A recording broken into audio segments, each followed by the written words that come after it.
Lord. ప్రభునందు ప్రియమైన సహోదరి సహోదరులారా, మన ప్రభు అయిన యేసుక్రీస్తు నామంలో మీ అందరికీ శుభములు ఆశీర్వాదాలు కలుగును గాక.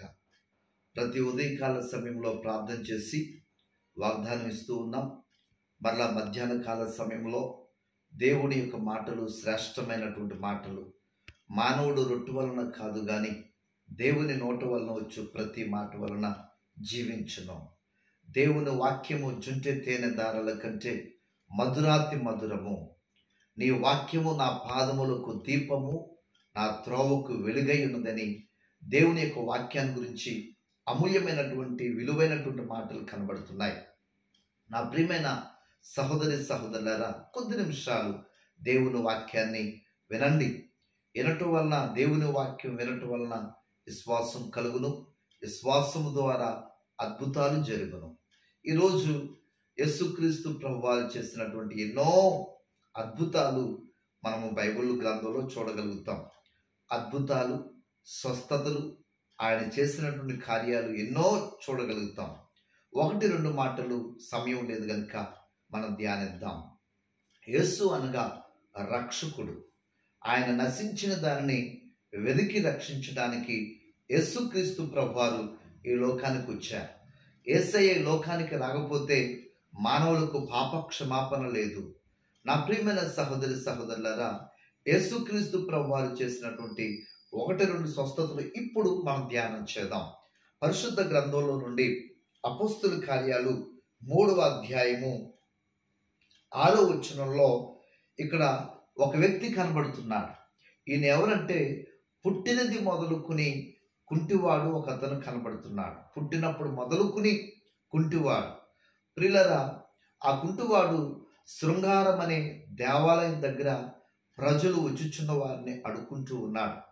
ఆ సమయంలో యేసుక్రీస్తు ప్రభు శిష్యులైన వారు పేతురు, యోహాను గారు దేవుని మందిరంలో సువార్త ప్రకటించడానికి మందిరానికి వెళుతున్నప్పుడు ఈ కుంటివాడు దేవుని సేవకుల వైపు చూసి, వారు తెల్ల వస్త్రాలు వేసుకుంటున్నారు కదా, వీరి దగ్గర ఎండు బంగారాలు దొరకొచ్చేమో అని అత్య ఆసక్తితో ఎదురు చూస్తూ ఉన్నాడు.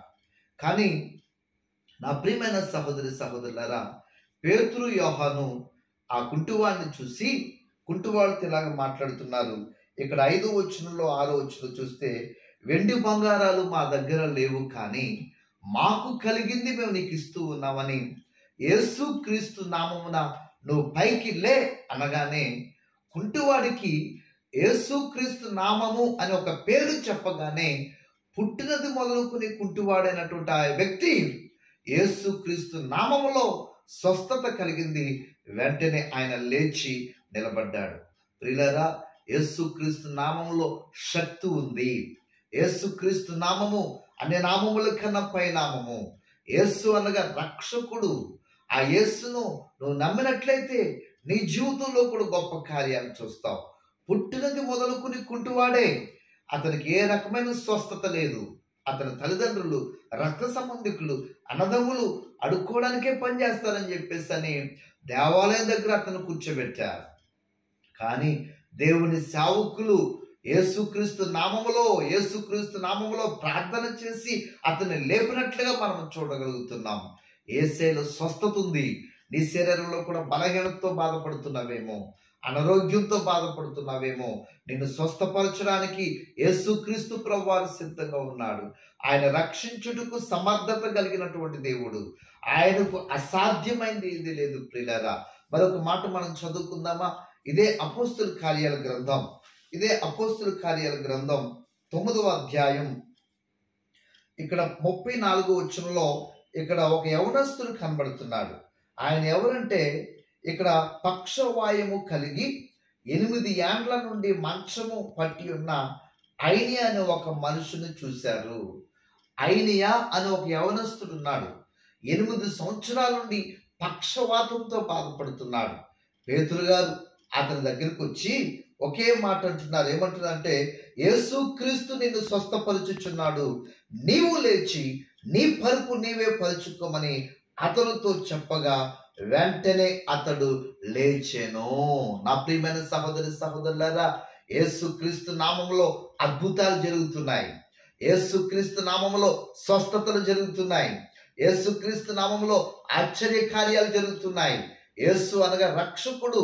పాపము నుండి రక్షించడానికి వచ్చాడు, అతిక్రమాల నుండి రక్షించడానికి వచ్చాడు, దోషము నుండి రక్షించడానికి వచ్చాడు. ఈ సమయంలో యేసుక్రీస్తు ప్రభువాన్ని నీ హృదయంలో నువ్వు చేర్చుకున్నట్లయితే, యేసయ్యను నువ్వు విశ్వాసం ఉంచినట్లయితే, యేసయ్యను నమ్మిక ఉంచినట్లయితే, నీ జీవితంలో కూడా శరీర సంబంధమైన బలహీనతలతో బాధపడుతున్నావేమో, అనారోగ్యాలతో నువ్వు బాధపడుతున్నావేమో, ఎంతో మంది డాక్టర్ల దగ్గరికి వెళ్ళి ఎన్నో వేల రూపాయలు నువ్వు ఖర్చు పెట్టావేమో, ఎన్నో మందులు వేసుకుని ఎంతో వేదనతో ఉన్నావేమో, విశ్వాస సహితమైన ప్రార్థన ఆ రోగిని స్వస్థపరచునని దేవుని వాక్యం చెబుతుంది కనుక ఈ సమయంలో యేసుక్రీస్తు ప్రభువాన్ని సొంత రక్షకునిగా నీ హృదయంలో అంగీకరించి యేసు ప్రభునందు విశ్వాసం ఉంచు.